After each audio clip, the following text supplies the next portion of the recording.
तुका म्हणे धावा आता पंढरी विसावा, पंढरीच्या वाटेत दिंड्या पताका लोळती, देवा त्या विठ्ठलाचं साधू रिंगण खेळती. नाचत पंढरीये जाऊ रे खेळिया, विठ्ठल रखुमाई पाहू रे. नमस्कार, मी पंकज इंगोले. वारीतल्या हर्षमय अनमोल क्षणांचा वेध घेऊया आनंद वारी आमच्या विशेष कार्यक्रमात.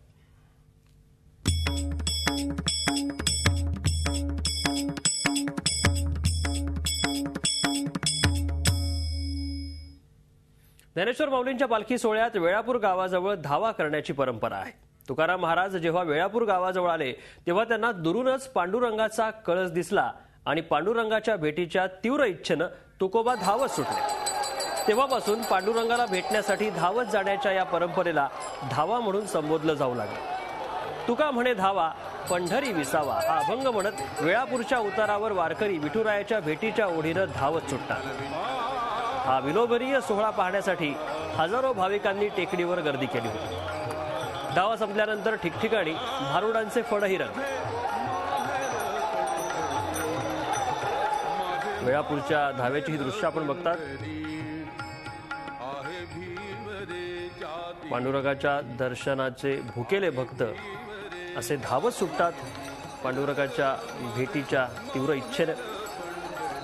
तुकाराम महाराज जेव्हा वेळापूर गावाजवळ आले तेव्हा त्यांना दुरूनच पांडुरंगाचा कळस दिसला आणि पांडुरंगाच्या भेटीच्या तीव्र इच्छेनं ते धावत सुटले. याचीच आठवण म्हणून पांडुरंगाला भेटण्यासाठी धावत जाण्याच्या या परंपरेला धावा म्हणून संबोधलं जाऊ लागलं. तुका म्हणे धावा आता पंढरी विसावा हा अभंग म्हणत वेळापूरच्या उतारावर वारकरी विठुरायाच्या भेटीच्या ओढीनं असे धावत सुटले. हा विलोभनीय सोहळा पाहण्यासाठी हजारो भाविकांनी गर्दी केली होती आणि धावा संपल्यानंतर ठिकठिकाणी भारुडांचे फडही रंगले.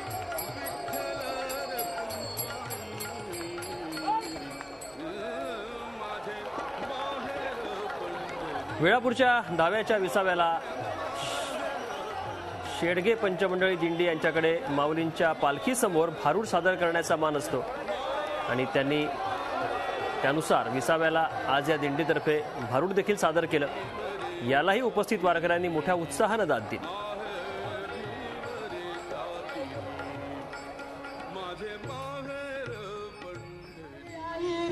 सतवाई पूजाया आली आली रे, सतवाई पूजाया आली आली रे, सतवाई पूजाया आली आली रे, सतवाई पूजाया, सतवाई पूजाया आली, सतवाई सतवाई पूजाया आली, सतवाई पूजाया आली, सतवाई पूजाया आली, सतवाई पूजाया आली, सतवाई पूजाया आली, सतवाई अरे असलं पोर व्हायला शुद्ध बीजामध्ये फळ साय गोमटी. हे पोरग आहे की बावलं आहे पण संतांच्या मेळ्यामध्ये नाचतं. नामस्मरण केलं की शुद्ध बीज होतं आणि दुर्गुंध होतो. म्हणून आली आली रे सतवाई पूजाया आली आली रे सतवाई पूजाया आली आली रे सतवाई पूजा आली आली रे सतवाई. लिंब नारळ सतवाई पूजूनी, लिंब नारळ सतवाई पूजनी वर पाळणा टांगीची बाया लिंब नारळ सतवाई पूजती. अरे कोणता लिंबू आहे? अरे एक धारी लिंबाची पूजा, एक धारी लिंबू सोडा. हे लिंबू कसं करताय? ज्ञान घेण्याकरता 3 धारी लिंबू आहे. रजगुणी, सत्वगुणी, तमगुणी हे 3 धारी लिंबू सांभाळा. आम्ही ते लिंबू सांभाळत नाही. काही जातं काही खातो. म्हणून आली आली रे सतवाई पूजाया आली आली रे सतवाई पूजाया सतवाई पूजा. तर माळशिरस इथला आपला मुक्काम आटोपल्यानंतर माऊलींच्या पालखीचं रिंगण सोहळ्याकरता स्वागत करण्यासाठी लाखो वारकऱ्यांनी गर्दी केली. त्यानंतर पालखीनं रिंगण मैदानाला प्रदक्षिणा घातली. पताकाधारी दिंड्यांनी गोल रिंगण घातल्यानंतर पालखी मैदानाच्या मध्यभागी आणली गेली. यावेळी उपस्थितांनी माऊलींच्या नामाचा अखंड जयघोष सुरू केला. दरम्यान अश्वांनी रिंगण स्थळाला प्रदक्षिणा घातली. चोपदारांनी पताका घेऊन रिंगण सोहळ्यात 3 प्रदक्षिणा पूर्ण केल्या. बिगुल वाजताच दोन्ही अश्व रिंगणात वायुवेगानं पळाले आणि रिंगणाच्या 5 फेऱ्या पूर्ण केल्या. दरम्यान माळीनगर इथं संत तुकाराम महाराजांच्या पालखी सोहळ्यातील पहिलं उभं रिंगण अतिशय भक्तिमय वातावरणात पार पडलं. खुरुजपाटा इथं पार पडलेलं हे रिंगण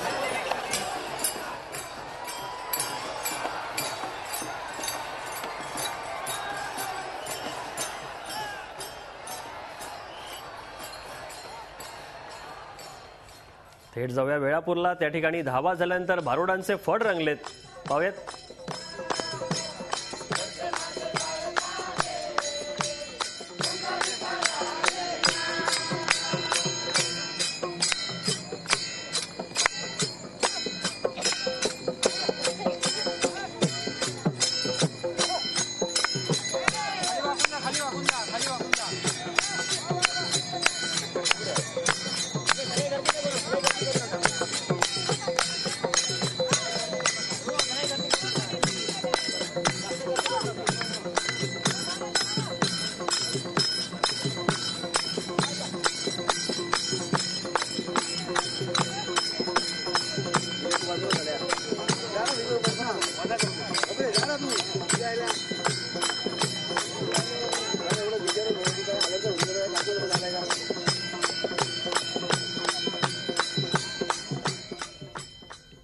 वेळापूरमध्ये धाव्यादरम्यान भारूड सादर करण्याची पद्धत आहे, त्याची थेट दृश्य आपण बघत होतात.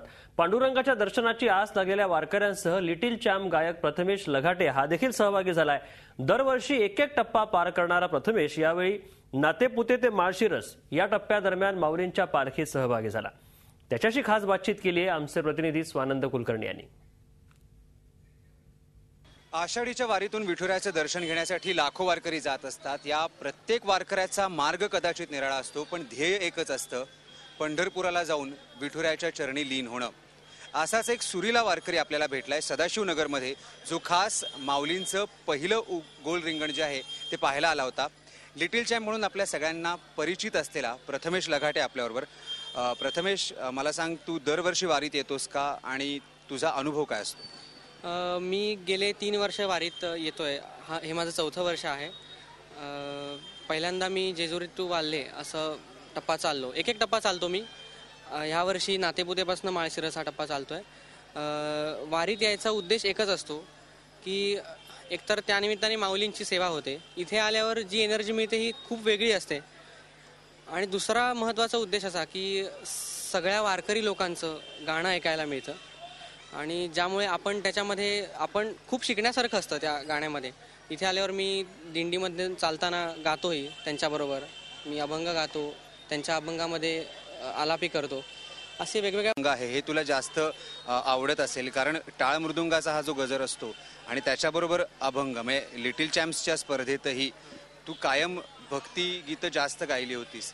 तर एकूणच वारकऱ्यांचं हे जे अतिशय सिंपल असं म्युझिकच म्हणायला पाहिजे, बरोबर एक पखवाज असतो आणि टाळ मृदुंग असतात. तर ह्या संगीतातनं नेमकं तुला एक गायक म्हणून काय शिकायला मिळतं? वारकऱ्यांचं हे संगीत जरी आपण सिंपल म्हटलं तरी त्याच्यातनं प्रचंड आध्यात्मिक शक्ती मिळत असते. खूप एनर्जी, एक वेगळ्या प्रकारची एनर्जी मिळत असते आणि मला असं वाटतं की ती सगळ्यांनी अनुभवायला पाहिजे. हा अनुभव मी पहिल्यांदा जेव्हा आलो तेव्हा मला वाटलं होतं अरे हा आपला टप्पा झेपेल की नाही आपल्याला, पण मी त्याच्यात एकदा चालायला लागलो तर आता मला दरवर्षी इथे यावंसंच वाटतं. त्यामुळे मी बाकी सगळ्या लोकांनाही असंच, माझ्या वयाच्या मुलांना असं सांगेन की तुम्ही एकदा इथे या, हा प्रत्यक्ष अनुभव घ्या की तुम्हालाही हे वातावरण नक्की आवडेल. मला म्हणायचं तेच होतं की तू एक एक टप्पा चालतोयस, तर असं काही ध्येय तू ठेवलेस का की कदाचित देहूपासून किंवा आळंदीपासून ते पंढरपूरपर्यंत पूर्ण ही वारी एकदा तुला चालून पाहिजे? हो, नक्कीच असं ध्येय आहे, पण म्हणूनच मी आता एक एक टप्पा चालणार. थोड्या दिवसांनी 2 दिवस 3 दिवस असं हळूहळू करत कारण तशी सवय नसल्यामुळे हळूहळू करत माझं असं ध्येय आहे की आळंदीपासून पंढरपूरपर्यंत वारी करायची. सदाशिवनगरचं हे जे रिंगण असतं ते माऊलींच्या पालखीतलं पहिलं गोल रिंगण असतं, तर एकूणच हे रिंगण पाहिल्यानंतरचा तुझा अनुभव काय होता? गोल रिंगण हे मी पहिल्यांदाच पाहिलं. मागच्या वर्षी मी उभं रिंगण पाहिलं होतं, पण हे खरंच याचं वर्णन करण्यासाठी शब्द नाहीत, एवढंच मी म्हणेन. मग शब्द नसतात तेव्हा कदाचित मग गायक असतो, त्यामुळे मग सूर उमटतो मनातनं. तर पंढरपुराचा टप्पा आता अगदी जवळ येऊ घातलेला आहे, म्हणजे इथून साधारण एक 50 ते 55 किलोमीटरवर पंढरपूर आहे. तर अशा वेळी तुझ्या मनात काय सूर उमटतं?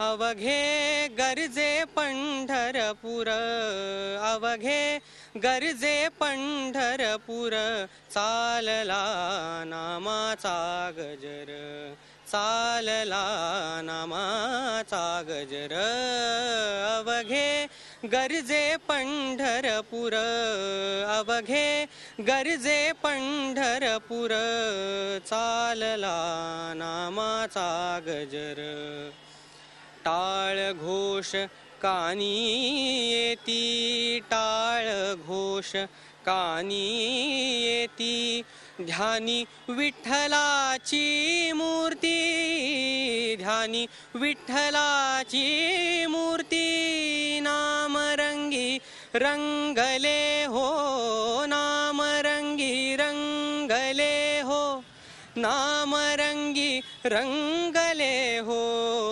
नामरंगी रंगले हो संतांचे माहेर संतांचे माहेर अवघे गरजे पंढरपूर अवघे गरजे पंढरपूर चालला नामाचा गजर चालला नामाचा गजर अवघे गरजे पंढरपूर